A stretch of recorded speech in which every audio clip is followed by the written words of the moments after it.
Welcome to Madoka Magicast, the podcast devoted to the Dark Magical Girl franchise, Puella Magi Madoka Magica, because now it's a franchise, it's not just the one anime anymore. I guess it's been a franchise for a while, but it's, you know... It's the PMMMMC. Yeah, like, let's be real, the anime and the movies are what really matter here. I'm your host, Amanda, and I'm joined today by our usual co-hosts, Yasha and Vanna. Hello. Hi. They are owners of, I think, technically the biggest Utena website, no matter what language it is. Yeah, we were talking about that. I don't think there's a Japanese website that's bigger than your website. Yeah, I think it's just the biggest Utena website. There's a Russian one that's almost as big, but it's almost as big. So. Oh, that is actually really cool. Yep. Yeah, we actually we even met. Know them? Yeah, we've met them twice. Oh, yeah. Oh, that's in cool. Japan. Awesome. Yeah. Okay, they were in Japan with us. Yep. Yeah, I'm joined by Yasha and Vanna from Empty Movement. And we are also joined today by Eryn Cerise, who is an awesome YouTuber who covers magical girl shows and gachas and a whole bunch of other stuff. Hi, Eryn. Hi, how's it going? She has previously been on the show to talk about the Magia Record gacha game, which we originally had planned. Because my life is constantly in shambles as a result of gacha, I might as well share my experience. Yeah. We can live trashily through you. Vicariously in the gacha sewers, right? Although I also live in those sewers, so I guess other people would be doing it vicariously. I think Vanna's the only one who's doing it vicariously, because I'm playing too, sort of, once in a while. Okay, awesome. Oh, you started? Awesome. Oh, I started a while back, I just haven't been playing for a little bit. Okay. That's fair. And today we are talking about the Magia Record anime that has recently just started. So the second episode aired yesterday, or was it Friday? Yeah, yesterday. Okay, so the second episode aired yesterday, the first episode aired last weekend, and unless you have a subscription, at least in the regions that we're in, to Funimation Now, you are going to get a week behind on every other service. So like on Crunchyroll, it's going to be a week behind, so you would have just got episode 1. Mm-hmm. So that's why we decided to maybe slow the episodes down a little bit. And it's based on the story from the gacha game, which Eryn and I have already talked about a little bit on the show. And probably would have talked more about if we didn't have our huge hiatus over the fall and December. You've also had so much rebellion talk too. Yes. It took a while. There's a lot to say. There's a lot to say. Oh, yes. When people hear this episode, probably 3 out of the 4 Rebellion episodes will be up, and I'm sure I'll be...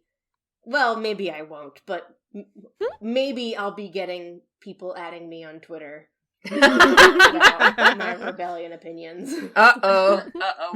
Don't at her, bro. I know they can. As I said in the episode, you can at me, but I'm gonna at you back. Expect danger. Yeah, get return at me, bro. Anyway, today we're talking about the Magia Record anime, which will be hopefully less spicy. Yeah, because I really like it so far. Mm-hmm. I mean, I don't know how you guys are feeling so far after the first and second episode, but I am quite enjoying it. I'm quite enjoying it with some caveats. Yeah, I have some reservations, but so far, so good. Mm-hmm. But we will get into that as we get further into the episodes, I think. Yep. Right. So was it Yasha or Vanna who said they weren't really playing? I haven't been playing it. Okay, so Vanna has not really been playing it. So how much of the story are you familiar with? Are you kind of going into this blind, or...?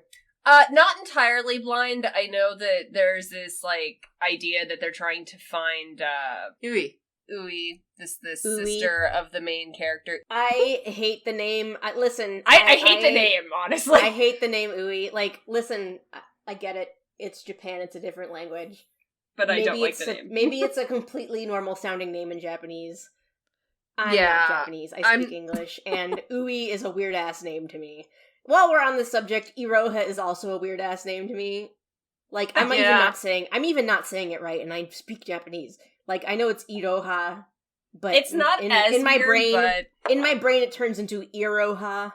Like, it's not that far off. You're allowed a certain amount of westernization when you're speaking in English. So right off the bat here, what are we gonna call the sister instead? Because we need a new name for sister. I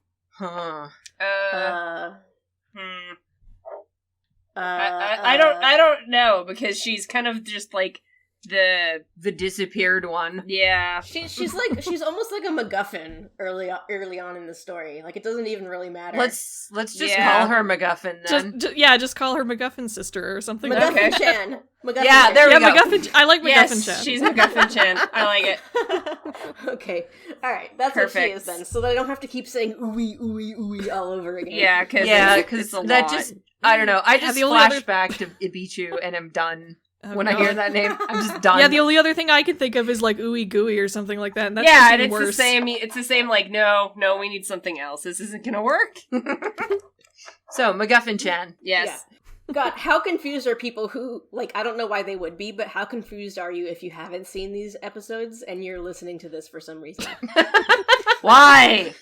Go watch the thing. How about we help orient some people? Why don't we start with let's where begin. The episode begins Let us begin. Yes. So this first episode is called Have You Heard That Rumor About the Magical Girls? We do not know who the episode director or writers are because we are not sure what a reliable source of that information is right now. Yeah, we know that the main series direction and composition is Gekidan Inukuri, who is a duo of animator artists, and we know that they're doing a lot of work generally, but we don't know if they did this episode specifically. IMDb says they did, but we've learned that they've already put one piece of misinformation in there, and that means we can't trust anything they say. Yeah, we don't know who wrote the script for this episode. We don't know who was the, like, specific episode director, because, you know, there's series director versus episode director. Yeah, so to avoid saying the wrong thing, we're just gonna not get into that info because it's a little bit too early, and we don't want to, like, be incorrect. Yeah, and hopefully by the time episode 3 comes out, we'll be able to have this information, but not right now. Yeah. We can retroactively go like, oh, I see. By the way, yep. Also, we wanted to do episodes 1 and 2 in one episode. I don't know if that's going to happen tonight. Yeah, I think we'll give it a shot.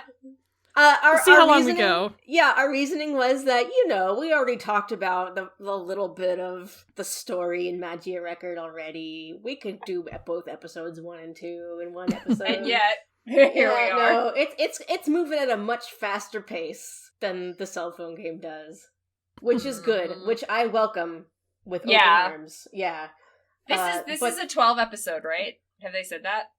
There's a lot of confusion about that right now, actually. Okay. We don't know how long it's gonna be. Like we know for sure, like, it's at least 12, but there's also, like, some evidence, sort of, that it might be going on for 2 seasons, like, one after the other. Like there's some of the promotional stuff that's happening in the cell phone game is going on until June, and, like, if you parsed it out, 2 seasons would go up to June. Mm-hmm. Yeah, and there had been some supposedly insider reports saying 2 seasons, but no official sources have confirmed that, so you can't really say if that's true or not. Yeah. Okay. And there's tons of story. Like they have more than enough story to go out that far, so... Yeah, I would be kind of afraid if it was only 1 season, because there is a lot to cover, even if you do condense a lot of it. Maybe it's a wait and see how successful it is thing. Yeah, I assume they would come back and do a season 2, even if it was just 12 episodes, unless it tanked, but I don't think that's going to happen. I don't think it would. No. It's very popular, at least in Japan. I would be surprised. Yeah. For sure. Anyway, let us continue on with episode 1 here. Would one of you like to take us through the opening scene here, which I think is super cool? So, it opens on a scene of a train running through the city, and then it pretty quickly cuts to the inside of the train where girls are talking about a rumor about magical girls. And then inside the train, our soon-to-be-introduced main character approaches a crying kid with an empty cat carrier, and her soul gem starts to glow. So we know there's a witch around here somewhere. And these gossiping girls are basically explaining to the audience what magical girls are, in case they might not know what they are. Like, hello, exposition! Yeah, explaining that you meet a white fairy, and it grants you a wish, and then you have to fight witches. Like, it's Yeah, little like, interesting. did you somehow White not fairy see the is- biggest anime of 2011? Here, have a bone. Yeah, pretty much. So then main character goes back through the train, finds a cat collar in front of the door, and opens the door on a witch labyrinth. Bam, we're in the witch labyrinth. And it's there's huge. like this gigantic metal snake-looking thing curling around the train, and the background is all gold and like fibrous. And so she transforms. And she's got an adorable outfit, actually. I like her outfit, except for one thing.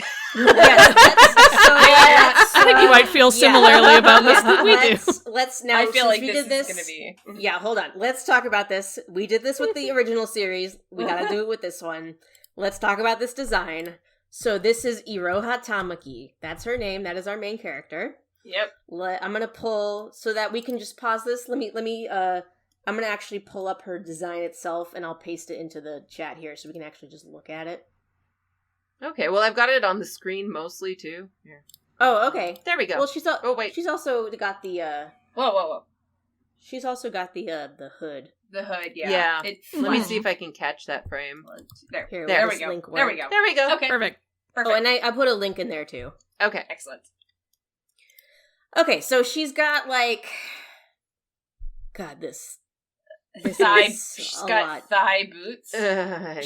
She has boots that go past her knees and up just past her knees. She has a pink pleated mini skirt with a belt. With shorts on underneath, thank you. So Yeah, there there are are black shorts. shorts on underneath. And then she has a black Crop t-shirt, top. crop top, Very with- short crop top. with sleeves, Extremely short crop top. and it's a turtleneck if you look close enough. Like Oh, yeah, it is. covers up Oh, her yeah. neck. Just in And case she gets has- cold. She has like a Sheer. brace, like a back brace on. That It's a crisscrosses harness. in front of her. It's like a harness that crisscrosses in It's front of her not- chest. And then her whole body from neck down that isn't covered by all of this stuff is covered in like a sheer black pantyhose. Yep. And she has an exposed midriff, but it's covered in pantyhose, and then her arms have pantyhose on them, and then she has gloves. It's almost worse than if it had just been bare skin. Yeah. Honestly. Because if Yeah. it had been bare skin, it would have been like the bathing suit vibe or something. And this is like, oh no, we know she's half naked. Here's a gesture at pretending she's not. Wink, wink. Wink, wink. She's not really half naked. She's wearing Oh my God. pantyhose. The good thing is that in like certain lighting, the pantyhose is dark enough that you can't really see anything, but no. Yeah. Generally speaking, no. Maybe we should mention her age. I mean, it doesn't say How old it, is but she? isn't she like 14 in the game? Yeah, She she's is, like like, 14 or everyone 15. Yeah, seems to she's be the 15. default. She's 15. Yeah, She's she's 15. 15. Oh, okay, Yep. well that makes it better. As No, if it it makes doesn't. it any better. I mean, Marginally, really slightly, doesn't. and insignificantly better. yeah. You know, like what this reminds me of? Eryn, you might be, but are you guys familiar with Fire Emblem Awakening? No. No, I've heard a little bit about it, but not very much. There is a cheesecake character in Fire Emblem Awakening named Tharja, who is basically a goth witch woman who almost has the same outfit, and she's a titty character. A titty character? The only difference, You know the type. Yeah, the only difference is that she has like a loincloth instead of a pleated skirt, but it's pretty much the same outfit. Let me find a picture of her for you. Oh boy. Oh boy. While you're looking, by the way, while we're on this scene, in one of the shots right before this, there was a sign on the ground that had some witch script on it, and I have the translations of a couple of these in front of me as well. There you go. There's Tharja. Okay. Oh no. my lord. Okay, you know what? That'll be something for the YouTube video. Yeah. It's the same costume, but she has a loincloth instead of a skirt. God, that's It's the stinky. same goddamn much. thing. Yep. Yeah. Yeah. But you know what? And they've given her some, like, bike shorts or whatever for Yeah. that. On a grown woman, like, that's okay. To me, the Yeah. problem is that Iroha is 15. Yeah. Yeah. This is a It's costume true. that would be fine She's on a grown 15 woman. minus like any breast development. So Yeah, she's that's that's the problem, right? Like Tharja is like a fetish character from this game, but she's an adult woman. Like that's okay. Like Iroha is a 15-year-old from an anime where the characters intentionally look young. Yeah, exactly. It's they can't be very old. Yeah, come on, guys. Yep. Yike. And we talked about this when we talked about the game, but the game as a whole has an issue with certain character designs in a similar way. Oh my god, yeah. Yeah, I didn't play the game, but every once in a while, Yasha would like come barreling into like the bathroom if I was in the tub or something. Like, oh my god, look at this shit! Yep. Look at this fucking shit. Yeah, look at this cursed outfit, and I'm like, ugh. Yep. Oh, we should mention yeah. that she has like a cute little braid. Like she has like a braided crown around the back of her head. I don't know how else to explain it. Mm-hmm. Yeah. And then she has a super long ponytail, and she has a hood, like a white hood on. Yeah. The white hood is the best part. Yeah. Yeah. The Cover some cloak of that is up. cool. Yeah, it Just reminds covers me of Sayaka's cape. Yeah. Yeah. Kind of similar. Yeah. Okay, So that is Iroha Tamaki, and she's Pank. We should mention that she's Very pink. She's pink. Pink disaster. All right, so what was the translation again? oh yeah, There was one sign when Iroha first jumps down before her cloak appears, and that sign says, Lesson 1, become a Puella Magi. And then there's a second sign after this, right where sort of you stop the video here, that says, Lesson 2, kill the witch. Well, Nice. I mean, that is pretty much... You know what? They've done that throughout this show where they've got a whole ton of signs everywhere, and Yeah, they're using a lot of signs. later on in episode 2, the signs actually end up saying things that the characters mean but are not saying, kind of thing. Yeah. It's kind of cool. It is. I didn't try to like translate any of them or anything like that, but the English. Yeah, I haven't ones looked were at pretty translations for episode 2 yet. cool. It's there's a lot of that. That's the kind of thing that is very Utano. Yeah, It is Yeah. actually, there's a few scenes in this that give me Utena vibes. Yeah. But anyway, Oh, yeah.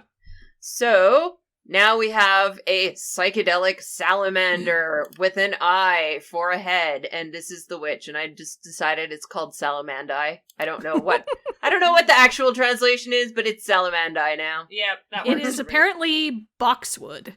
Boxwood. Boxwood. All right. I guess with all the desks around, maybe that's part of it. I don't know exactly. Is that how. what they are? Are they desks? They look like desks to me. I'm not sure. Like are you talking about all the metal bits? Yeah. Okay, they're not Okay. all desks, but some of them look like they've got wood in them at I least. thought they I were thought like maybe- doors and stuff. I thought they were like pieces of shelving, like shelves. It's weird. It's hard to tell. Yeah. I think To it's me, deliberately it hard just to looks tell. like metal rubble. Yeah. So anyway, she's like fighting it, and the girls are like the rumor girls from the train are still explaining magical girls to the audience. They're like, yeah, they have to fight witches, and one girl is like, that sounds like it sucks. I would never want to do that. Sounds scary. And the first girl's like, yeah, but you get a wish, you get whatever you want, and Hiroha's just like fighting, and then this other girl comes in. And she's And- got a Harshes her black butts. cloak. She has black instead of pink. Yeah. So Maybe well, we and should kind of talk like about purple. her design. Maybe Yeah. we should talk about her design. So I we've don't got the know- pink and we've got the purple. Oh dear, oh dear. Yeah. Maybe Slash Slash something black, yeah. Never seen before. Like, thematically speaking, this is probably supposed to be the Homura to Iroha's Madoka kind of thing. I Or at mean, least that's what you're supposed to yeah, think, that is anyway. that is Yeah. definitely what the coding is. I mean, we're So here, Very let me well grab trained. her picture here. I have this design I'm a little bit less hot on. Yeah, yike. And we That- weren't exactly that's a big 100% yike. positive on the other one to start. yeah. I've I've got it up here. Should you want to see? Thanks, I hate it. Speaking of, like, is it worse if there's no pantyhose? Here's the comparison point. Okay, Yeah. I'm going to amend that with if there's garters and shit, you've offset everything.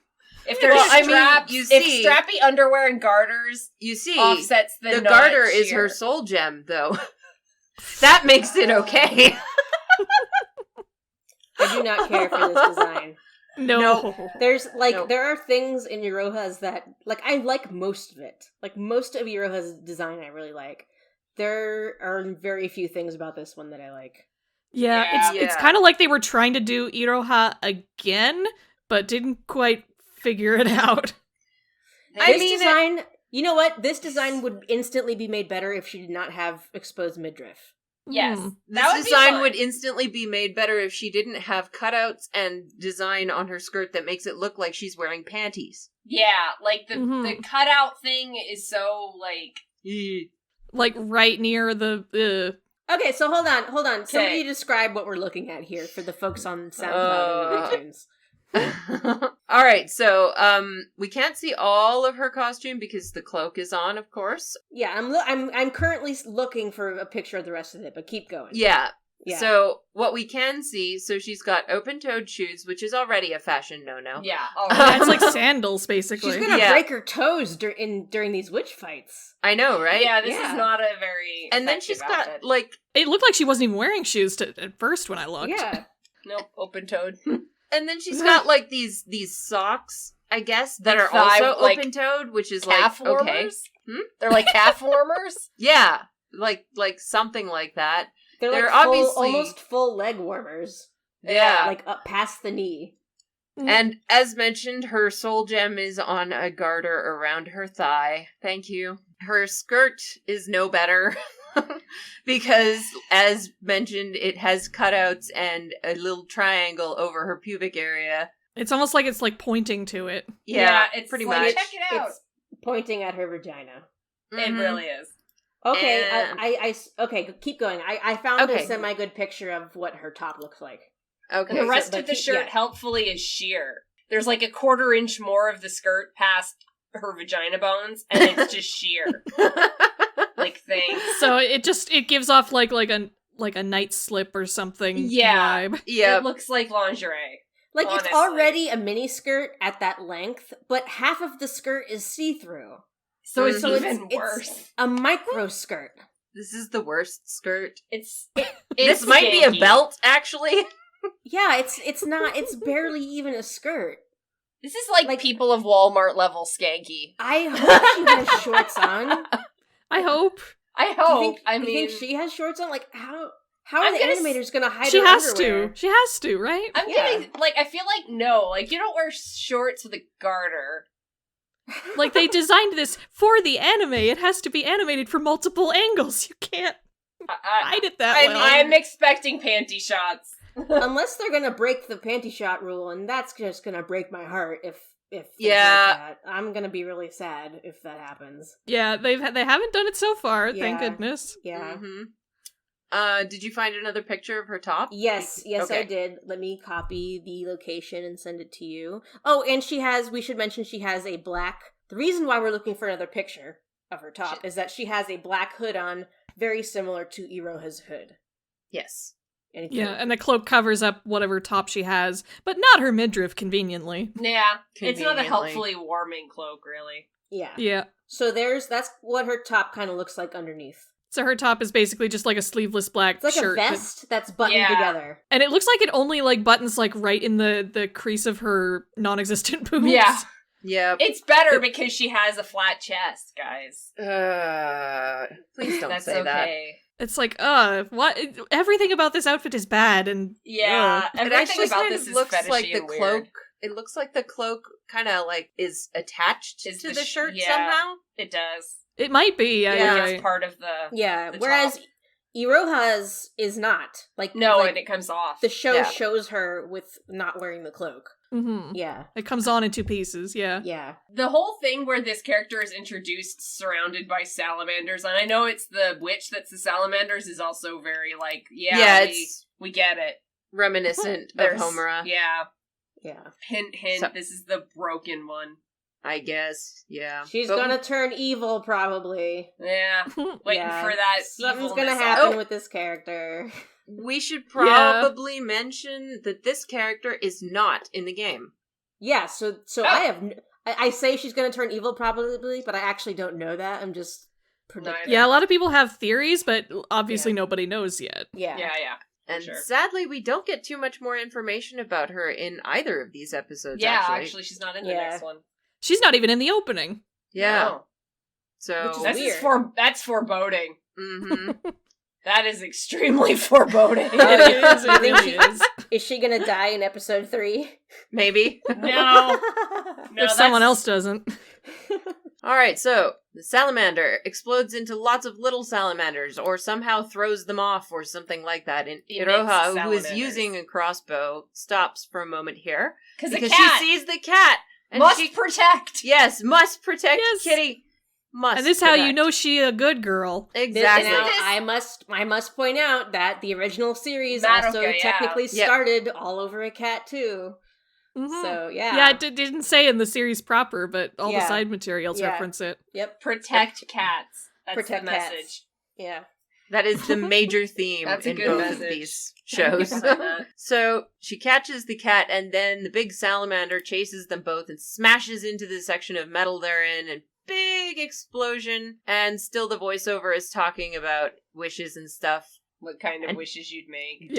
Dumb wishes, like, I want a body that won't get fat no matter how much I eat. Now listen, that's not such a bad idea. Really. Look, that's like a picture of Dorian Gray wish waiting to happen. Yeah. That's E.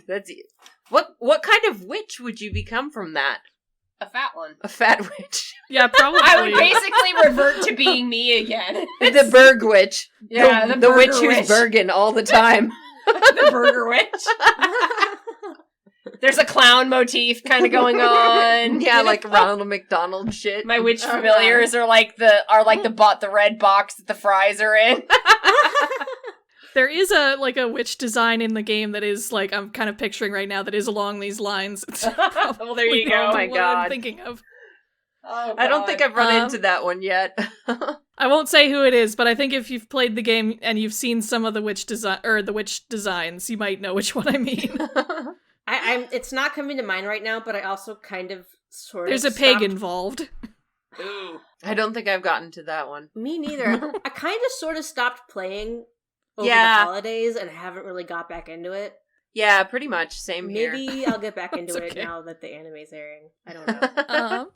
Anyway, before we move on from the Witch Labyrinth, there was one last sign, and it said Lesson 3, Save Lives. Save lives. Especially cats. Especially cat lives. Yes. Cat lives matter. I also want to point out that Kuroe, the girl with the bad costume, one good thing about her is that she has Sailor Moon buns. She does. When she gets out of her costume and we see her with her hood off, she has Sailor Moon buns. So that is one thing I appreciate about her. That is really cute on her. Please never transform into a magical girl ever, and you're fine. Yeah. Yes. That's just generally good advice for this world, really. My wish is that she hadn't become a magical girl. So I didn't have to see that outfit. Alright, so they give the cat back to the crying kid, and the voiceovers end up deciding that they want to become magical girls too, of course. Naturally, of course. Because it's so cool and you get to have whatever you want. Yep. And then we get a really weird, like, staticky screen transition. I don't know what... is just kind of pensively, like, pondering what she just did. Like, I just saved this little girl's cat. And then... looking at her hands like, what am I? Yeah. What have I done by saving this cat? Wait, what? But, yeah, so I don't know, like, the staticky screen transition stuck out to me for some reason. I'm really not sure why, because it just seems well, there's certainly lots more static to come. Yeah, it happens again later, so we'll talk about it then. So we see her walking through the city that she's in, and... This city looks fucking weird, by the way. Similar to the original series, where the architecture is just kind of slightly off. Yeah. Really strangely, it reminds me of the Kowloon Walled City. Did you guys ever see pictures of that? Mm-mm. I think I might know what you're talking about, maybe. It's all like terraces upon terraces. It's a walled city that just basically built up, and it's all built from on like different levels and I don't know, it just for some reason reminds me of that. So she gets I kept getting Tokyo 3 vibes. It is interesting to see this city too, because I think in the game you never actually get to see it. You get to see lots of the other city, the one that we're going to be spending most of our time in. Yeah. But you never see Iroha's home city, so it is interesting to see how they've chosen to interpret it. Okay. One of the things that they did with this, too, is they have this city all, like, bathed in red and gold light. So that later on, when you get to the other city and it's all blue and black, you immediately know that this is a different place. So I really appreciated that. Thank you for the signpost. But yeah, so she goes into this, like, totally normal-looking house in this city that's made up of weird, like, stacks of buildings. And with, like, plants and stuff growing everywhere. Plant terraces and stuff. Heads up it's a green city. Good for you. Heads up to her room and opens the door to find a shadowy girl. Fucking nightmare fuel image. Yeah. This was, I mean, with I more knew, of that static. I know what this is. Like, I've played the game, but this is written slightly differently. And this was, like, I thought this was fucking creepy. It is. Yeah, it is creepy. And it's really weird, like, knowing now that this is supposed to be McGuffin-chan. But knowing now that this is supposed to be McGuffin-chan, she's just really presented very, very forebodingly. Yeah. Yeah. I'm and to be fair, she still could be. Yeah. Yeah, it's true. So we get a pan over her, and her eyes are all jiggling all over the place. That helps. That really helps. She looks like a shadow with glowing eyes. She looks like some kind of creepypasta. Yeah, she does. I was watching a few of those, like, episode reaction things that people on YouTube put up, and somebody described it as, like, the anti-spirals from Gurren Lagann, if you remember those. Oh, yeah. I never watched. It's been years, but I think I do know what you're talking about. That sort of, like, black or white on black type look. Yeah. To be honest, she reminds me of Slenderman, but, like, with ruffles. Yeah. I can Slender ruffles. I could see it. But yeah, so then we get another static transition, and Iroha wakes up. Which, like I said, the static transition there to me is weird. Like, is that supposed to mean that the train fight was a dream, but it actually wasn't? I don't know. I'm gonna maybe have takes about that in a minute. The stuffed animal she's with is this, like, bunny-looking thing. This room is clearly meant to remind be a callback to Madoka's room. Very much so. It looks exactly it's shot from the same angle that you see in, like, the Madoka opening. And then we get the half-bear room. Hooray. Creepy. There's nothing wrong with that at all. No. Just the other side of the room is completely bare and empty. Even the curtain. And, like, even the carpet ends. Yep. Instead the carpet of, like, ends, having the a curtain natural end. And there's nothing. It's the same as the half moon and everything at the end of Rebellion. Pretty much, yeah. It's like a half place. That's where the vibe check is. So. And the window is only shining on, like, it's just very cursed. So Iroha is, like, getting ready, and all of this is very subtly reminiscent of that morning breakfast scene from the original series. Because Iroha is making breakfast by herself. She opens the fridge and takes out tomatoes. She makes eggs by herself. True. She makes 2 lunches, and she realizes, I made 2 for no reason because no one else is here with me. Weird that I made 2. And how strange. Very odd. Yeah. And, she sees 2 suitcases at the front door, and she realizes that her parents are leaving her by herself. Right. I think this is a flashback, actually, because she just, she said, like, oh, right, I forgot Mom's not here. Yeah. Yeah. And then remembers her leaving. Yeah, so her parents are going overseas for, it sounds like a business trip, but it's like or a vacation or something like that. It doesn't matter what it is. They do say it's a business trip, but they're going to treat it like a vacation. They talk about it like it's a vacation, yeah. Yeah. All that matters is that they're not going to be here. Yeah. I just want to talk about this. You'll be on your own until the boarding house is ready for you to move in. Leaving a 15-year-old girl on her own in a house with nobody checking in on her and then sending her to a boarding house. That's a lot. I wouldn't do that. Like, I would at least have somebody checking in. But no, apparently not. This is fine. This is perfectly fine. Okay, birds. Do we need to have a bird watch? We should. Because these birds come back. Yeah, we should. Yeah. And we have a constellation watch, too. I'm doing that. Yeah.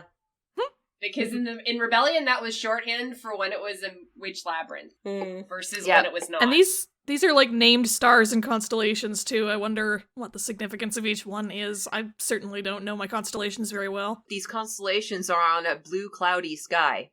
Yeah, because it's the aesthetic of the train station. Okay. It's glass on the train station, see?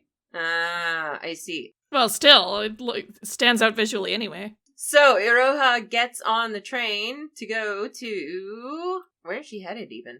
School, I think. I think so. Yeah. Does she Off still to have school. any school? Yeah. Hooray. She's on with a couple of her classmates. But she's Who not seem sitting to with be them. Yeah, they Right. And seem they have to be global ignoring hair her. colors, so not important. She's like the outsider kid, I guess. Yeah, like who people are nominally friendly with, but nobody's actually friends That's with. school. Yep. Yeah. That's a look. She's walking to school by herself. Everyone else is talking to their friends. She's The same girls Mm. from the train are behind her talking to each other. I do like that a bunch of the like random background students seem to have like varied skin tones a little bit. Yeah. Like some of them are lighter or darker than others. They start, yes. That's cool. I do want to mention, while she's walking into the school, she starts to wonder if she actually wants to be a magical girl. Which is, I mean... Yeah. Like, that's, I guess, Mhm. going to be the turning point of this whole series. That's what it seems like, Mhm. because the whole thing later on with going to the city that we're going to get into pretty quick here. But that's like, I don't know, the underlying message of the series so far is being a magical girl good or bad? Right. So Also, Is it worth it or not? Also, I want to point out that this... Well, we'll get to that. Yeah, just keep going. All right. So now she's in this, like, circular classroom that looks kind of like an auditorium. The teacher's talking about the Milky Way. She's in a planetarium. Yeah, like more like cosmic stuff in general to talk about. Yeah. That's why it's circular and they're talking about it. I mean, but Probably connect that with the constellations. But, like, Yep. all of the rooms in this are circular. Have you noticed that? Like, and yeah, it's yeah, a pattern. yeah. Her school is like a big Coliseum type building. Yeah, and the garden that they crash into later is circular, and like it's just like they're always in circular places. It's really weird. I don't know. Maybe we should start a circle That was counter. also visual Circle shorthand for the counter. boundary between the Witch Yeah. Labyrinth and not the Witch Labyrinth Yeah, in Rebellion. Oh, Yeah. because and then the Circular. witch they fight later has a spherical labyrinth. That, like, exactly. Yeah, Exactly. yeah. There's like Oh, yeah. sphere and Mm. circle and that kind of imagery everywhere. Yeah. So then we see Kyubey It's Kyubey! sleeping on the windowsill, and favorite. suddenly Bubbles. And everybody cheers. Oh my god, Yay. bubbles! More spheres! More Yeah. spheres. Oh yeah, Bubbles. And now we're looking at a familiar, I think. Like, I don't know, but it doesn't seem to be hostile. This is If this scene is even like really happening. This is like Yeah. one of those Inu Curry sequences where you get to watch something interesting while the characters talk about exposition. Yeah. Yeah. And you're like, Yeah. maybe it's important. This might be So- like a telepathic space because the magical girls can communicate with Kyubey in their heads. Oh, yeah. Yeah, That yeah. might be it. But Yeah, yeah, so so- they're talking about why she can't remember what her wish was. And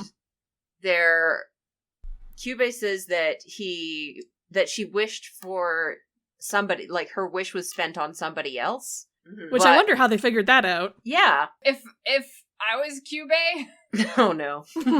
This is gonna go well. it would be an interesting idea to force that to be part of the deal. Huh. You can become a magical girl, and I will grant you anything you want, but you cannot remember what it was. Ooh, yeah. Ooh, menacing. Yeah. Mm. But you know what? I don't think Kyubey is competent enough at his job to be able to think of that. I'm sorry. I just have no respect for his abilities. I'm serious. Like, this is... Toga fan says that Kyubey is basic. Yeah! He's a basic bitch. I don't think he's capable of that. But that would be an interesting caveat to put with the magical girl wishes. Kyubey Yes. doesn't have enough respect and understanding for human beings to fully be able to manipulate them. In I that way. still Agreed. don't Yeah. care. If you're gonna do Oh. something, you might as well be good at it. Yeah. Put So- Kyubey on blast for bad strategy. Well, yeah. This is me. This is what I do. It is. But anyway, also in the background of this now, while they're talking about her risking her life for a wish that she doesn't know what it is, these familiar things are now picking up people who are watching them, Kidnapping them. putting them into Yeah, bags. children specifically. Yeah, Mm. putting them into bags. So, and then Might be evocative of something. Can't quite put my finger on it. Yeah. Maybe. Creatures taking away small children. Yeah. So this scene kind of sets up a mystery here, and I thought that, when I was watching this, I thought like, oh, okay, it's gonna set up a mystery for like the first 3 episodes, and as we're gonna find out that's not really what happens by the end of this episode. But yeah, I remember this, or at least not the whole mystery anyway. Yeah, I remember this taking a lot longer to get through in the cell phone game, and I was very pleasantly surprised that it just cut to the chase. It really does with a lot of it. Like, it really covers a lot of territory from the game. But, like, I mean, the game is designed to extract money from you, so... Exactly. Of course they would draw it out. Yeah. So, now we're back in the classroom, and Iroha is called on to answer what this white misty thing is, and clearly she's still the teacher's still talking about the Milky Way, but she answers that it's a wish? For some reason? Mm-hmm. And then just goes like, no, never mind, I didn't mean that. Yeah. This is interesting, by the way. Remind me to come back to this scene later once we finish the episode, because there's something else about this scene that's interesting. Well, we can just pause it. It'll be better once we've gotten through more of the it'll episode. make more sense. Oh, later. okay. All right. All right, then we get, like, some shots of lockers and students, and the version I have has translated some of the signs, and they're all like, do the right thing, and righteous heart, and things like that. Mm-hmm. So, then we end up in the teacher's office with her. Oh, no, wait. No, so they eat lunch first. And right. Kyubey eats the second bento. So, again, she does not have friends. She's sitting by herself. Yeah. Mm-hmm. Yeah. And so after that, she ends up in the teacher's office, and the teacher is all, like, talking about, oh, your parents are on their business trip, it must be hard, and offers her help, and says to rely on the other students, like, rely on her friends, but it's, like... Teacher does not seem to realize that she does not have any, yeah. Mm-hmm. Yeah. Thanks. Very helpful. Exactly. So then we see these supposed friends, and they're just kind of like... hey, it must be really cool to be alone and have no curfew, and I'm jealous of you, and you can stay up all night on your phone and snack whenever you want, and things like that. And then suddenly, of course, okay, I just want to, like, I hate this moment in every freaking anime where there's somebody who's an outsider who, like, kind of wants to be part of the in-group or whatever, but then one of the in-group is like, oh, I have cleaning duties and I can't do them. Can you do them for me? And then the outsider kid has to do it, and it just makes me mad. I hate it. You hate it because it's like cliche, or you hate it just because... I hate it because it's cliche, but I also hate it because it's super mean. Well, yeah, and they're even like trying to fake it like they're talking amongst each other, like she's asking one of her other friends to do it, but they clearly mean that they want Iroha to do it. Yeah, exactly. It's mean.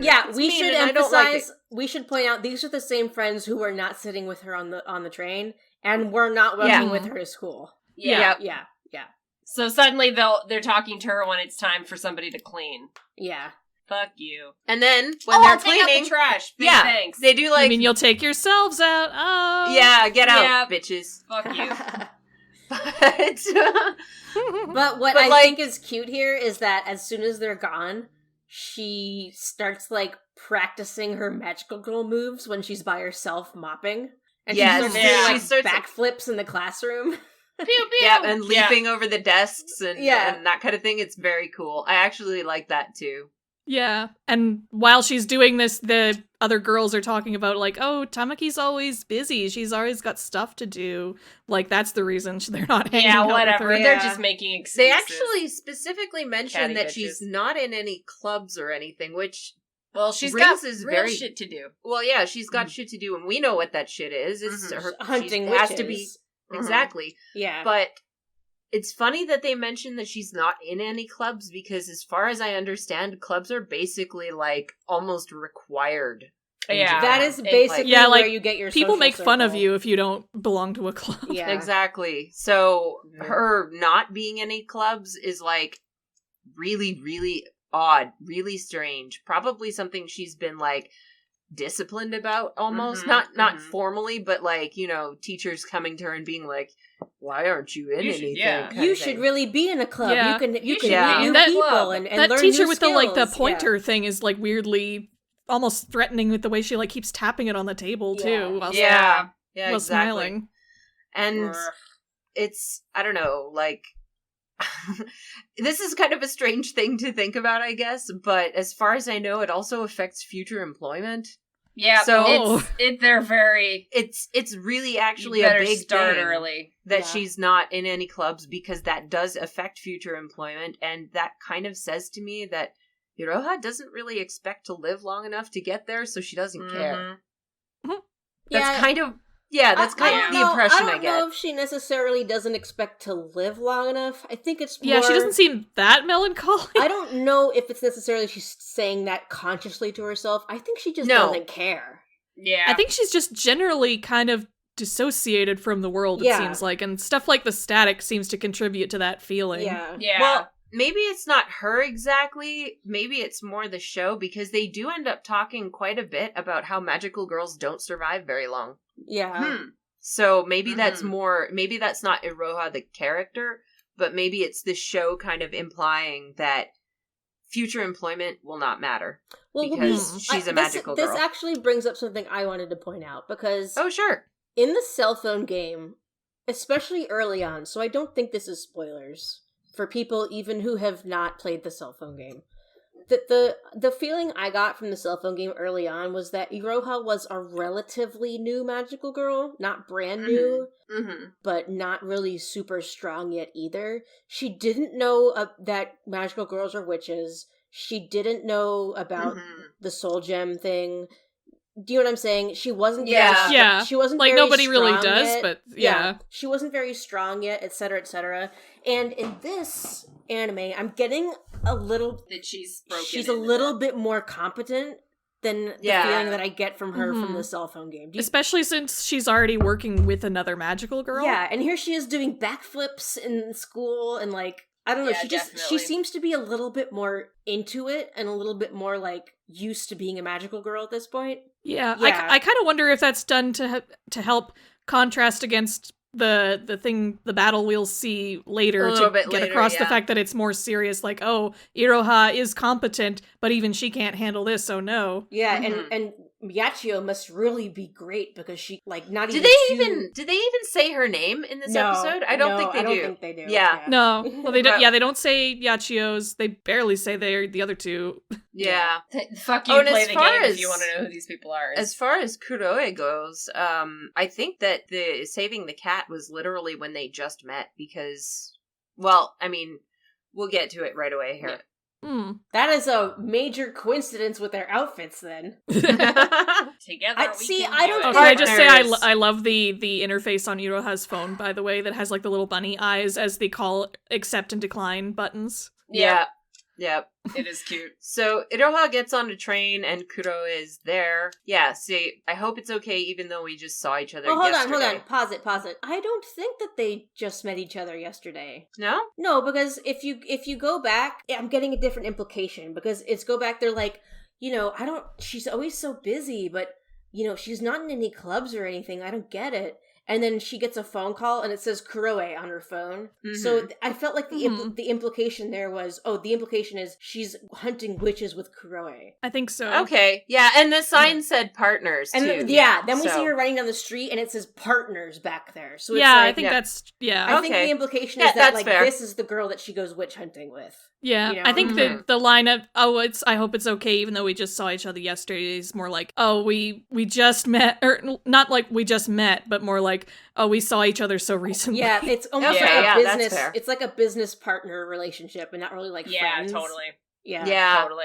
Because if they were friends, they wouldn't be saying that to each other. They wouldn't. They wouldn't be saying it's important to keep our information updated. Yeah, and they talk about like how their work might be contributing to the witched population declining. Yeah. That makes me think that it's Kuroe who has kind of the business-like attitude, because I feel like Iroha is willing to be friendly.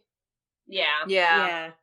But Kuroi just has doesn't that, really like, seem dead to be... eyes look. Yeah, Yeah. she's like just done with everything. And Iroha's much more talkative than Kuroi is. Yeah, like she's not exactly extroverted, but she's a little sweeter. Yeah. Yeah, Kuroi is definitely... I wonder if there's anything to be read from the line where she's like, something like, I'm glad somebody like me could help. She has teeny Madoka ribbons. She does. She does. Yep. Oh, Kuroi does. Kuroi does. Yeah. But yeah, Yeah. Iroha says something like, I'm just glad that somebody like me could help. Which, someone newer, I'm guessing. yeah, I guess. Because that's definitely the impression I get, is that she's the younger of these two. As far as, yeah, like, so maybe Kuroi is the veteran here. she's the veteran. Yeah. Yeah, like she's the one that's expositing the, like, magical girls can be saved if they go here, and... To Kamihama City, which I just abbreviated as KC, and then I was thinking Kansas City. Kansas City. I wonder how the barbecue is in the city. Casey and the Sunshine Band. Yeah. Does this mean that Iroha and her friends meet are the them Sunshine soon. Band? We meet them soon. The Sunshine Band. Alright, so they're obsessing over the idea of you don't have to fight anymore. Oh, hey. Specifically, Kuroi is. Yeah. So Kuroi doesn't wanna fight. Iroha was, like, telling her, like, talking about their work, and, like, you're the one who called me, and she's, like, trying to... She didn't say that, but that's kind of the feeling I get. Mhm. Like, she's trying to talk to her. Kuroi is, like, just kind of staring into space, and then Kuroi's like, hey, have you heard of this thing in Kamihama where, this rumor where magical girls can be saved? Like, that's the first thing she says in the conversation. Yeah. Right. She hasn't responded to anything Iroha has said up to that point. Yeah. Yep.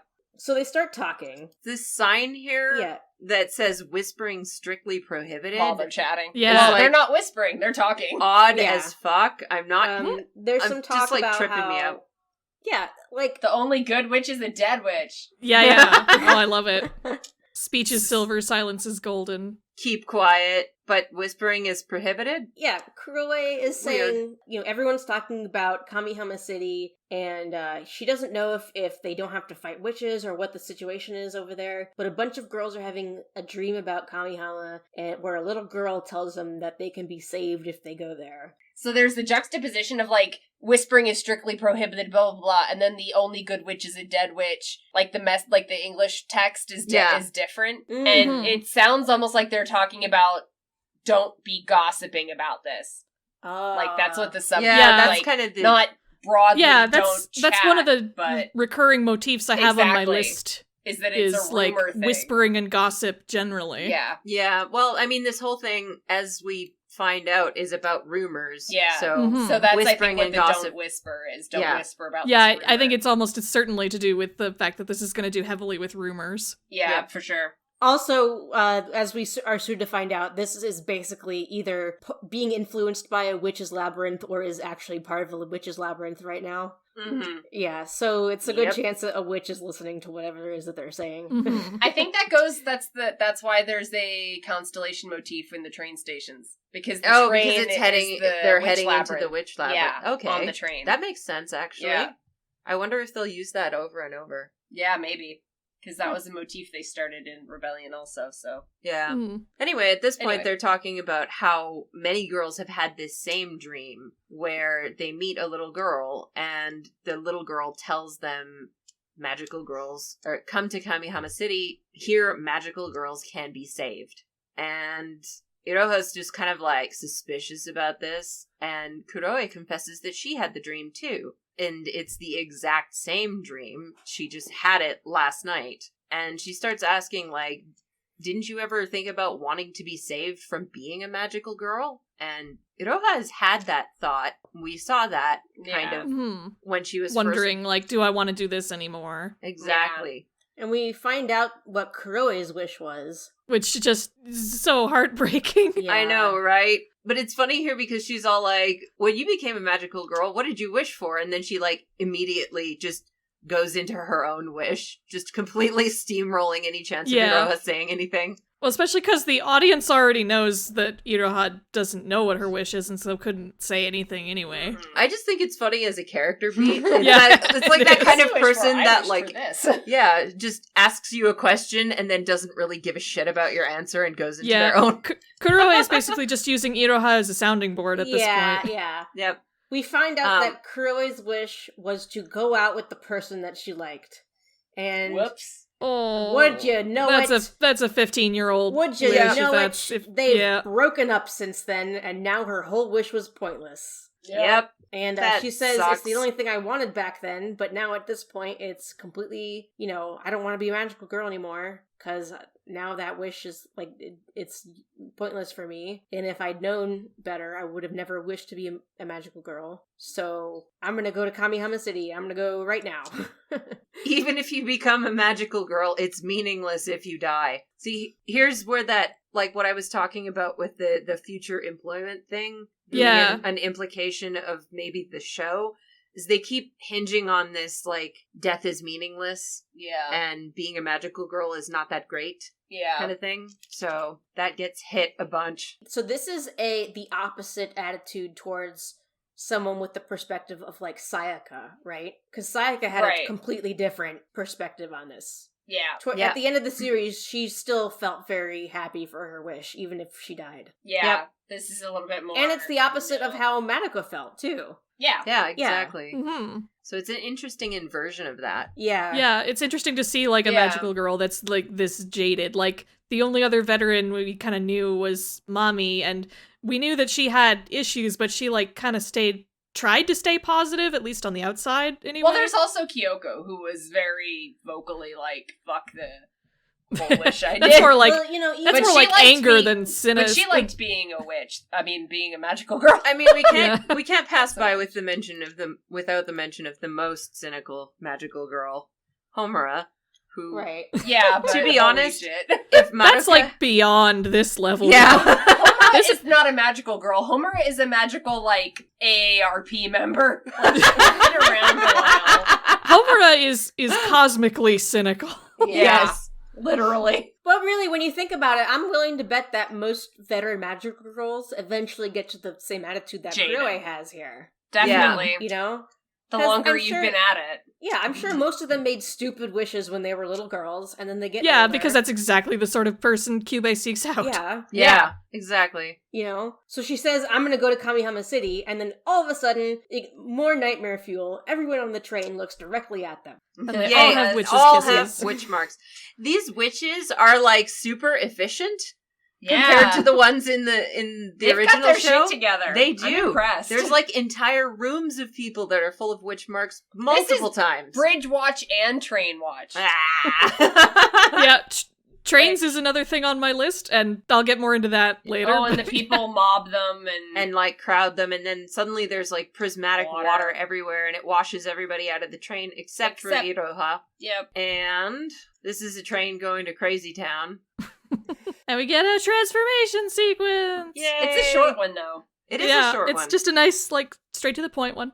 Let's get this. Oh, wow. She's got a little dangly thing that we didn't notice. We didn't see the dangly thing. A little dangly thing. I didn't notice the, shards of shit in the embryos.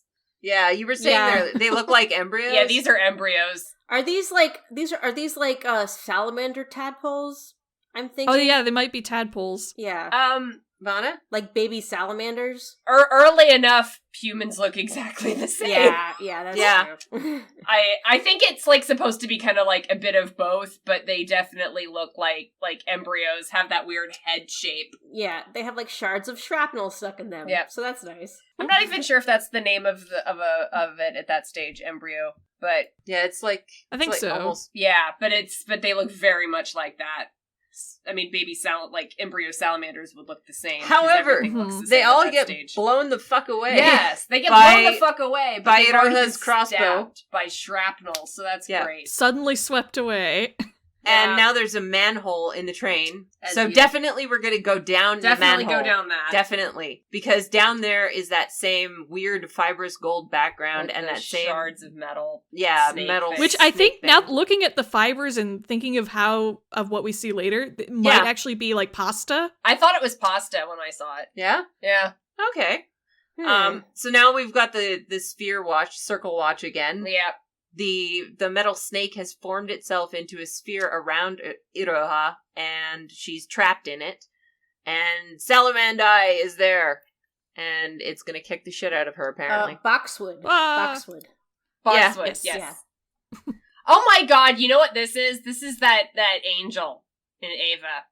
The sphere angel, but the sphere is just the reflection or the shadow. Yeah. I wonder and where then Iroha notices that the whole labyrinth is taking her somewhere, like shooting her into the air. This is weird, because this is not how I thought labyrinths worked. Mm-hmm. So this is taking up a physical space. Yeah, I didn't think that labyrinths could do this. So this is maybe a weird Inukuri writing thing. This is like maybe a thing we have. Because witches do move around cities. Like, we know that they can do that. But we've never seen a labyrinth from the outside occupy a physical space. Yeah, you see the doorway, but not like It's kind of weird. It's a little strange. It's not like ruining the episode, but it's a little bit like, okay, that's new. It's a different approach, I think. Yeah, definitely. Yeah. What made me go kind of like, what about this is she worries about falling. Yeah, because she's assuming like it's a physical space, so if the witch labyrinth disappears. But she's a magical girl. That is like reinforcing the fact that the labyrinth is moving. Number 2, how does she know it's rising? Like, can she see outside of it? Like, I don't understand. Well, there is a little hole. I think she can just feel all the movement. Yeah. There is a hole in it. She's moving it like... So, true, you can see outside kind of. Okay, yeah. Yeah. So she keeps blowing past that hole somewhere. And it crashes. And I like this, she pushes a giant slab of concrete off of herself. Right. Yeah, you're fine. Great. You're fine. You didn't need to worry about she's falling. in this dope-ass city. You took the Labyrinth Express straight to Kamihama. Yeah. Yep. Straight into the ground. And it's very pretty and blue. And now we have this circular-shaped garden. Oh god, the Anthe is in the rose garden. And Kuroe is here, even though I think she got pushed out of the train, but I guess she didn't. And now, lo and behold, we're getting attacked by another witch at the same time. A separate labyrinth. I know witch action. Yeah. From watching like reactions, a lot of people are confused by this and don't initially realize what's happening. Honestly. But it is 2 witches and 2 labyrinths interacting with each other. Also, I will say, I was sad that they did not use the right sound effect when they went through the labyrinth doors. Oh. It did not make that sproing noise when the doors opened, and that made me sad. Anyway, continue. When I first saw this witch in the game, I just dubbed her the Sandwich. That is actually her name. She basically is, like, not far off. Yeah. Do we know what her name is? Yes, her name is Zenobia. Zenobia. Oh my. Who is that? Zenobia was... Oh god. Wasn't she one of those sexy ladies from the Bible? Maybe? I thought she was like I don't know. Septimia Zenobia was a 3rd century queen of the Palmyrene Empire in Syria. Many legends surround her ancestry. She was probably not a commoner. She just seemed to have a very, like, queenly look. She married the ruler of the city, Odaenathus. Her husband became king in 260, elevating Palmyra to supreme power in the Near East by defeating the Sasanians and stabilizing the Roman East. There you go. A baller. A baller. She was a cultured monarch and fostered an intellectual environment in her court. And now she's a witch. And this one is a complete baller. Which tracks, because you're assuming she was this magical girl then. Yeah. But this one's a complete baller who basically just tears Boxwood right in half. Yeah, just rips. Yeah. So we see a witch kill another witch here, which is interesting. Damn. Yeah. Which makes sense. I feel like that is what they would do if they encountered each other. Yeah, this is like witches from 2 different areas, basically. It's a turf one war. encroaching on the other's territory. There's no reason to think they wouldn't do that. Like, no, I'm gonna eat these humans, not you. Yeah. Well, if magical girls argue over turf like they did in the show, then that's clearly true. So did the the witches. Characteristic might carry over. So then Iroha attacks the Sandwich, Zenobia, and it does literally nothing to her. Literally nothing. Mm-hmm. Literally nothing. Yeah. And it only attracts her attention, and she starts, like, looming over them like she's gonna eat them. However, we get a song. And then we get a cute little song. Apparently written by J.A. Caesar or something. Do we know that? Yeah, J.A. Caesar worked on this. Yeah. Really? We're pretty sure that this song was his contribution to the series. Yeah. Let's watch the credits. Let's pay attention to the credits, because somebody does post that his name is in the credits. I just don't know what it's attached to. We don't know exactly what he did, so in but case he's in the credits. Listening, who does not know, J.A. Caesar is the person who wrote all of the weird chorus rock songs for Utena. Yeah. Revolutionary Girl Utena. So all of the dual songs where it's like weird classic rock plus a chorus, like a church chorus, is singing the song, and it's classic rock at the same time. J.A. Caesar wrote all that music. Yep. Yeah. So we get a cute little song, a little Uasa song that we think is done by J.A. Caesar. It's really catchy. I love the song. It is catchy, and it's actually, Uasa means rumor, doesn't it? Yep. Yeah. So it's basically singing rumor, rumor, secret rumor, and if it's only for someone's ears, shall I tell you? Babby It's baby Cubit. Babby. I decided his name is Q-Babby. I'm sorry. Q-Babby. Q-Babby. Babby. Yep. Just ruin it for me. That's basically the English equivalent of what most people call him in Japanese, which is Mokyu. So Q-Babby jumps into Iroha's hands while it's still singing, and all of a sudden she has a vision of being in a hospital watching over a little girl. And it's all starting to come together. Also, Q-Babby has a very cute, long, squiggly tail. I know his tail is the best part. I know. Q-Babby is legitimately adorable. Like, Yeah, Q-Babby looks creepy enough that a lot of people can guess that he's evil. actually Yeah. evil. Q-Babby is just really, really cute. If their goal was The to sell ears. more plushies, I think they're going to be successful. Yes. Yes, I even kinda I want a want one. plushie. Yep. So anyway, another magical girl at that exact moment conveniently appears. She's holding a spear, or I guess you could call it a trident, because it's got like a forked end to it. She's holding one and has like 8 million more. Yeah. Yeah, that it's are that circling whole, like, her. mommy That she thing. can magic like mommy does, yeah. Yeah. Just She pew, pew, pew, pew, pew, pew. fires them all off at her. Do we want to talk about her design now, or like in like a future episode where she comes back? Because she's not in She this disappears episode for after very long. this. Yeah. Let's talk about her in a future episode. When they actually introduce her. Yeah. Oh, I didn't see the stars. I like her outfit. Yeah, her design is very cool. But Yeah. she beats Wrecks this thing. wrecks the sandwich and grabs the grief seed and then digs up the grief seed from the sand from boxwood when it got torn in half. Mhm. Yep. And the labyrinth fades away and Q-Babby has disappeared. So sad. No more Extremely Q-Babby. sad. Yeah. Eryn, would you like to take us through this next scene?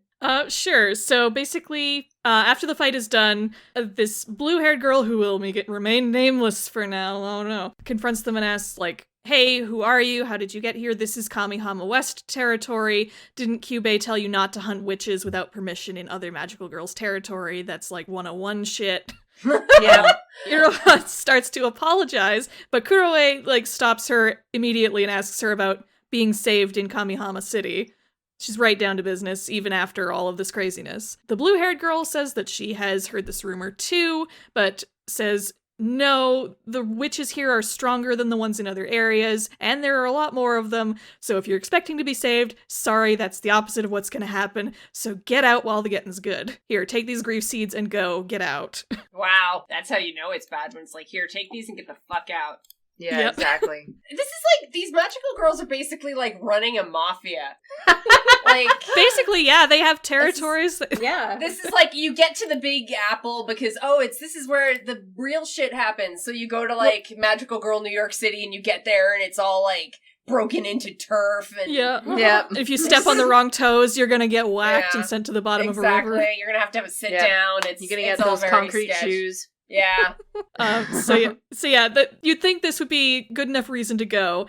But Iroha asks if this girl knows anything about the small Kyubei that they just encountered. But she says, no, I don't know what you're talking about. I've never seen one that size before. But more importantly, there is no Kyubei in Kamihama right now at all, young or old.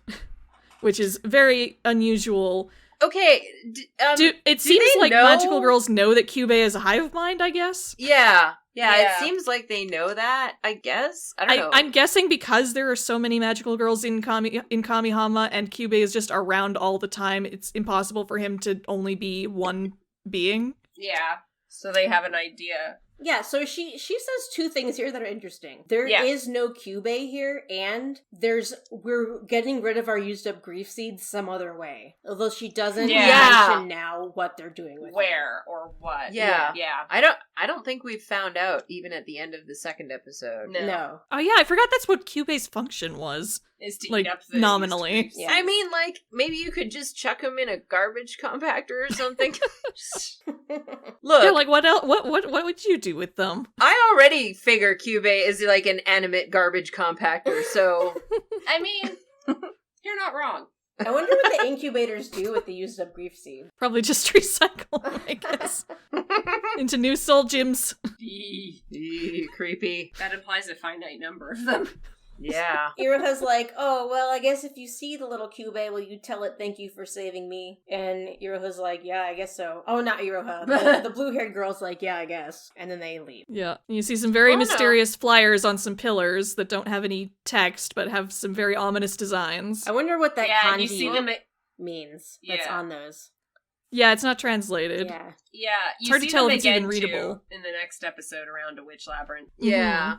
They actually don't just leave right away because the new girl stops them to ask about the dream. And she stops to tell anybody else the dream is, like, false and fuck off because if you're here, I'll attack you, kind of thing. Yeah, like if anybody else comes in from outside the city, then they're enemies to me, so Yeah.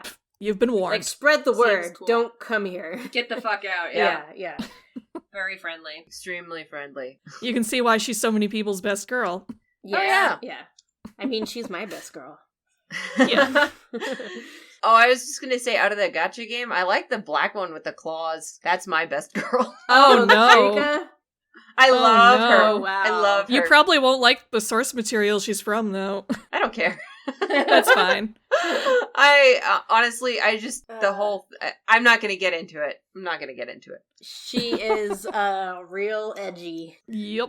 I mean, I'm still an I do like her edgelord. design, I do though. like her too. All right, so they're on the train. Yes, they are on. They're taking the train home, and of course, once again, Iroha is pretty much talking to herself because Kuroe is not speaking, and she's talking about how wow, that magical girl was really strong, and Kamihama City seems really dangerous. And what's up with that rumor? Why did that happen?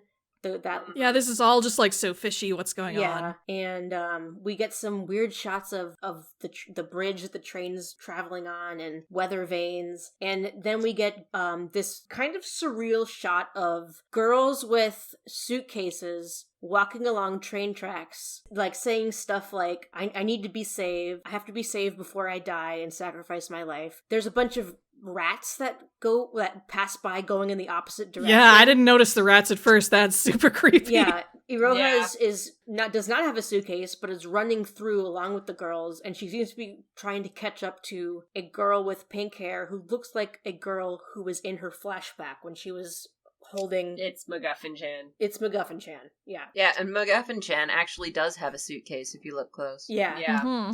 There's witch script on this, and I don't know what it Yes, says. I have all the translations for those if you want all the witch is- script. Oh, yes. I will say that this is the same kanji that we were saying, like, what is that kanji? Yes. Yeah. Yes. Mhm. Yeah, it's true. Yeah, I want to know what that is. Me It doesn't too. say what that is. Yeah. Like, is it even legible? Nobody seems to have translated I could try that to look part. it up, but it's so stylized. I don't know if I could do the. Maybe that's I don't know if why. I could write it correctly Yeah. to look it up. Yeah. I could maybe try. But later. what does the witch script Yeah. say?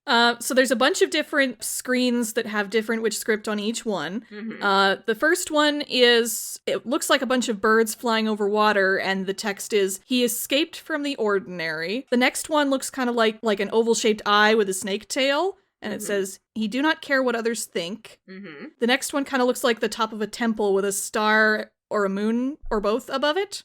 And it says, he do not glorify the past. Next is sort of like a candelabra type looking thing that says, he do not tolerate anger. Next is, I don't know what it is, but it looks kind of like a pizza surrounded by like some water squigglies.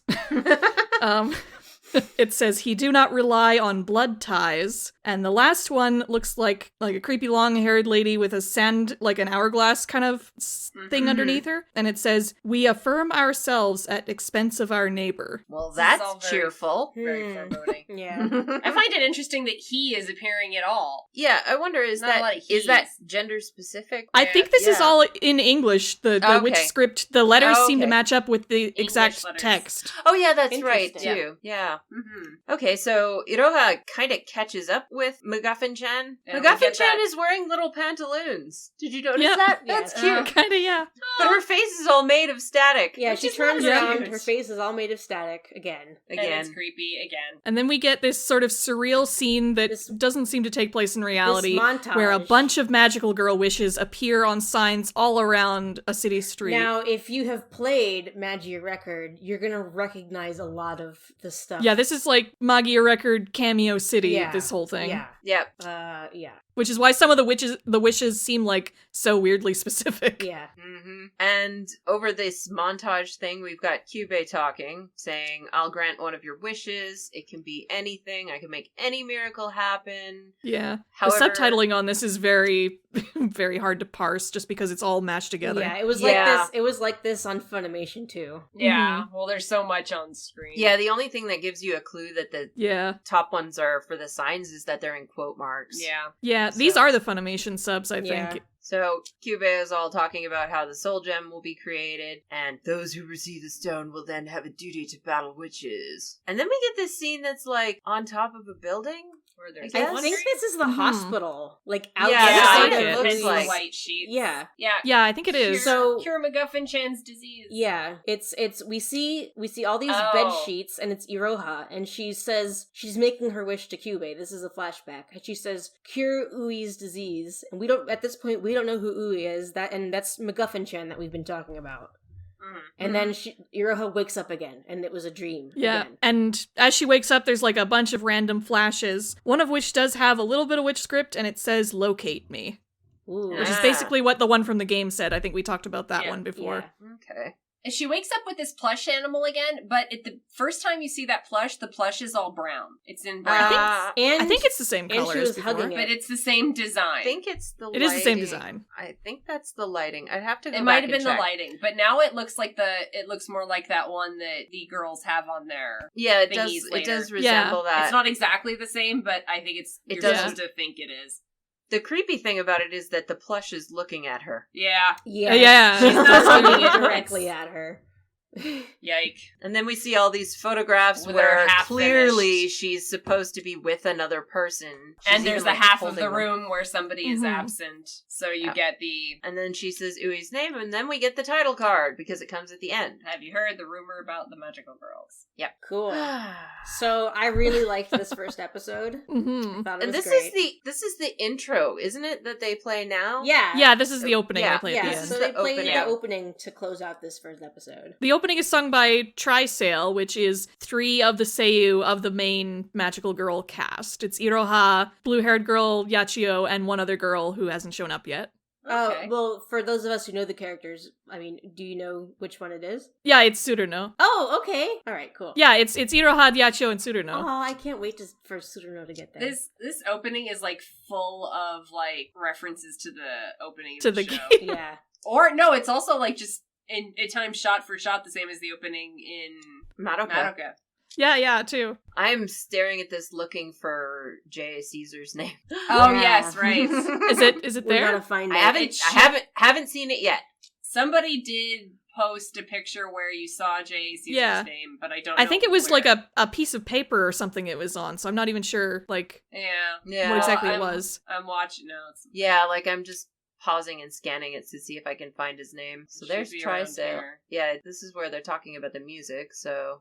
Yep, there it is. Yep, oh yeah, there we go. Oh my god. What is it's the Yuasa song. Yeah. Yep. And that's the name of that thing at the bottom is the name of his theater troupe. Okay. Oh yeah, true. That is so cool. Yep. That makes me happy. We got it in one. Yeah. So that is the Uasa song. Which, to be honest, I really liked. It was really cute. Yes, it was. Yeah. It's the perfect mix of like sweet and foreboding. Yeah. Yes. So what I find interesting is that, as we'll learn in the next episode, so this song is like a nice, gentle, little calming pop song, like with some guitars, and it sounds like an ending theme. It sounds like the kind of thing you'd think of as an ending thing. And then we'll see in the next episode, the ending theme sounds more like Connect from the original series, where it's a little bit more of like a dancey kind of techno. Yeah, well, the ending theme is by Claris, who did the original opening. Yeah, so I thought that was interesting that they kind of swapped those. Yep. Oh, look, a cute end card instead of a cursed one. Yeah. Yeah, the second God. end card is incredibly cursed. Oh, God. Episode 2 one is horrible. But the first one is by the artist who does the Magia Report comic for the game, and their art is very, very cute. Yes. It's very big chippy. All right. So, thoughts on the show? I mean, I would like to hear the caveats that you guys have, but other than kind of hating Kuroe's costume, like, that's kind of the only thing that I actually actively don't like. Everything else in it is either nitpicks that I kind of just, I kind of dislike and then forget about, or I just like it. I just kind of overall like it. I am wholeheartedly enjoying it. If in the event it ever gets past where I'm at in the story in the mobile game, I'll probably just start watching the show and stop and, like, skip all of the story in the mobile game. I think that's fair. Yeah. Hey, but you get more gems from the story ones. Well, there's the skip button. There's a skip button up in the corner. Yeah, that's true. That's true. That's true. Every Yeah, you time just there's an event and it doesn't hook me in, like, the first 2 or 3 cutscenes, I just hit the skip for, like, every single one after that. Because, like, I don't get it. Yeah. I'll occasionally check in to see if, like, anything else interesting has developed, but then keep going otherwise. Yeah. What about you guys? Eryn? I think I overall really like the first episode. Especially, I think I like it more after having rewatched it than the first time I watched it, because my main caveat with both first episode and second episode so far are almost all pacing issues. Just that, like, certain things feel like either they're happening too fast or being dragged out for what they are, or, like, it might just be from my expectations of knowing what the story is already, and sort of having a previous expectation of what I think is supposed to be coming that's messing with me a bit. But I think it felt a little, like, not jumbled. What's the word I'm looking for? It felt like certain things were, like, butting up against each other and happening maybe a little bit too quickly for what they were. Right. It just wasn't getting space to breathe. Yeah. I think the problem was worse in episode 2. Like, I had more problems with the pacing in episode 2 than episode 1. Yes, and I'm more okay with the pacing in episode 1. Yeah, I know what you're talking about. Upon a rewatch. I can think of a very specific example that I'm going to bring up when we get to episode 2 in terms of pacing. Yeah.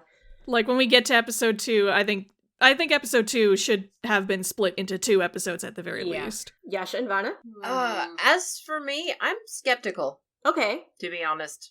Like, it's not like it's not cute and enjoyable, but the story's just not quite catching me. You feel the absence of Gen. Ryuji. Yeah. Where's Gen? I know what it is. You know he's not here. You know what it is? It's where's the darkness? Yeah. Yeah. Like, there's creepy things. Like, there's definitely creepy ass things. No, I know. It's the first 2 episodes. Yep. Okay.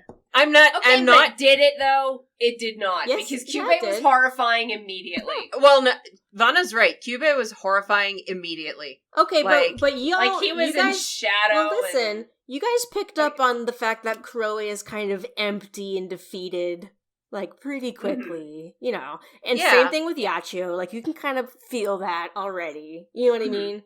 And there's, like, there's, like, the creepy scene where the familiars are putting small children into bags and kidnapping them.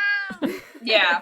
So there's a little bit of creepy stuff, you know, but I understand what you mean. Yeah. I understand what you mean. Like, at this point, everybody knows that Madoka Magica is, like, a dark and creepy franchise. Yeah. So maybe you're kind of there's no getting away from it. You can't pull that thing again. And there's almost definitely the baggage of it in that sense, like... Yeah. But, like, I'm not, to be honest, that's not a criticism. It's a difference. It's more just, like, my personal preference kind of thing. Yeah. Yeah, and honestly, I think that's my approach going into it. It's my approach for the game story, and it will be my approach for the show as well, is I don't think this is not going to go anywhere near the heights that the original Madoka reached, and I've made peace with that at this point. Yeah, definitely. And I think I'm just watching it as Magical Girl Show X, which I am enjoying. Yeah, you know, and in that sense, I'm definitely enjoying it too. I am biased here because this is what I wanted any continuation of the original series to be. Like, just tell me more stories in this universe. Don't continue this story. Tell me other stories in this universe. Yeah, I might just be, and I like that. I might just be happy to have more right now. I'm just feeling good and happy right now. So it's possible that you are just seen forgiving it a little bit. No. You know what? That's totally valid. Yeah. Like, especially after Rebellion and what it did, it's nice for you to get fed. Yes, I am being fed right now. I'm getting more magical girls. I'm happy. I'm getting more witches. I'm getting more. And this is coming from me as like just a general magical girl fan too, like into like all the Sailor Moons and Precures and all that stuff. I think it's fine if this is just like a magical girl show that has like a few dark weird things about it. Yeah, I'm fine with that. I mean, Vana and I coming from the background of like literally Utena and nothing else. Yeah. we're not magical girl people, so we're dark, grim, dark. Yeah. I'm especially like okay with it considering it's like not like the really super grim dark magical girl series that are just the most try hard things ever. Oh yeah, no. Like that becomes dumb. like insulting levels of it's no grimdark is no fun if there's no actual context for why it should be. Well, the grim, thing is, okay, this is actually beat up something. little girls. This is something I thought of while we were talking. Madoka had a very strong internal logic to it. Yeah. Like, the story had very, very strong internal logic, and everything was really tightly woven into each other, even in the first 2 episodes. And that's something that I'm feeling like is not quite there in this. No, and I think it's that's not. You're right. I think that's contributing to the pacing issues too. Yeah. 'Cause I think like you were saying before, the gacha game is written in such a way where they want to keep stringing you on for as long as possible, so it's a very decompressed story. And I don't want to spoil the gacha game for anyone, but I can think of off the top of my head, just playing through it one time, I can think of at least 2 instances from the gacha story where playing it, I was like, that doesn't make any sense.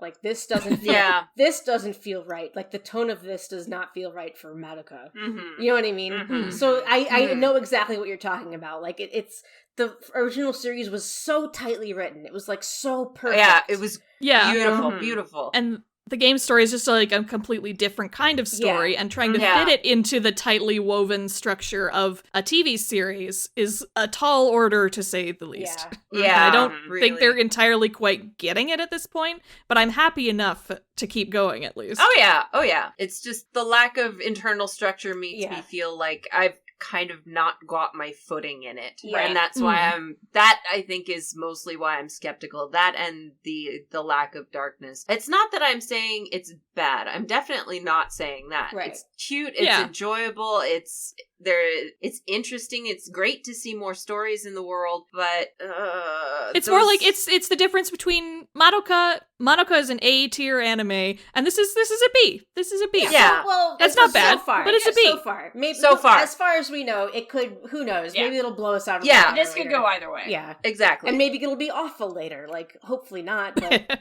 Oh god, hopefully I hope not. Whether it's awful or not, we still get awesome looking Inukuri shit. Yes. So, and speaking of Inukuri, I have heard, I don't know how accurate this is a rumor, that I've heard that anyway, I've heard that at least one of the members of Inukuri does play the gacha game devotedly and was not happy with the ending of the first arc of the game story. So we may see a lot of changes towards the ending of this for whatever it is. Interesting. Oh my. That we may see like what they wanted to happen. Would be interesting. Oh bye. All right, so this is probably good enough for the first episode. Yes. I would say. Okay. Well, there is the one thing I wanted to get back to. Oh yes. Okay. Yes. Oh yes. Sorry. Yes, I think we went through some of the things that were on my list already, like the gossip and the trains and whatnot, and some of the propaganda is something I noticed as well. Like not just the stuff on the train, but like the flyers you see outside the labyrinth and the signs within the labyrinth and like the motivational posters at school, that just like propaganda generally seems to be a thing that you see around. But the one thing I wanted to mention with regard to trains, I'm not going to claim to be smart enough to have noticed this. This is somebody who goes by Alex W on Twitter pointed this out, is Sharpay_DM, pointed out that there are a lot of explicit parallels in episode 1 between this and Night on the Galactic Railroad, which is a classic piece of Japanese literature. Yeah. We need to just watch that already. I know. Because We have Utena never also seen makes it. a major reference to it. Yeah. It's most explicit in the classroom scene, which is why I mentioned it. Mm-hmm. Apparently, I haven't read or seen the adaptation of this either, so this is all Alex W's pointing this out. Mm-hmm. The classroom scene is very much a parallel to the classroom scene in Night on the Galactic Railroad. They're talking about the Milky Way, and the protagonist is not really paying attention and gets called out for it and is asked a question about it and can't answer it. Mm-hmm. And that's basically what we see in the scene there. Mm-hmm. And more importantly, this is sort of drawing from the game's lore as well. We do know the names of Iroha and Yachio's witch forms, which are Giovanna and Campanella. Which are characters from... which are the protagonists from Night on the Galactic Railroad. Nice. Mm-hmm. And just knowing that connection was there, I started looking at it through the lens of, well, basically the plot summary for the book. And it does seem to line up with sort of what we see in this first episode from Iroha, because the protagonist, Giovanni, in the book is sort of isolated from a lot of friends because he's burdened with a lot of adult responsibilities at a young age and only really has solace in one true friendship, which ends up launching him into this journey on a galactic train, which ultimately ends up being a metaphor for death, like the death of his friend. Okay. So, considering if Iroha is Giovanni and Yachio is supposed to be Campanella, who dies in the book, I'm a little worried about where that's Yachio going. possibly. Oh no! Yeah. My wife! Yeah. Oh no. I can say that because she's over 18. Oh my god, yeah, it's true. Yachio is like 19. Is she the most dressed character in this game, She too? is. Yes. Yeah. And she's the one adult. Yeah. Well, no, there's more adults. Okay. There are more adults. I just There are a find it couple fun. more I just find adults. that Yeah, funny. that's true. But I think yeah. is Kanagi her age too? The white-haired one who's in the episode 2 illustration? I think so. And I hope so. technically, God, what's her name? It's spoilers, but just describe her. the other people who used to hang out with Yachio, wouldn't they all be the same age? Oh, Yeah, either that or probably, age, or yes. I guess Mifuyu Yeah, would be yeah, that yeah. age. Yeah. But anyway, the only other thing I'll say on that is just having read the plot summary for the book, there also seems to be a focus on heaven and passing on to heaven, which seems to tie into the salvation angle that the show is going for as Right. well. Yeah. Right. Yeah. And that there's a question of, is one heaven the true heaven versus another heaven?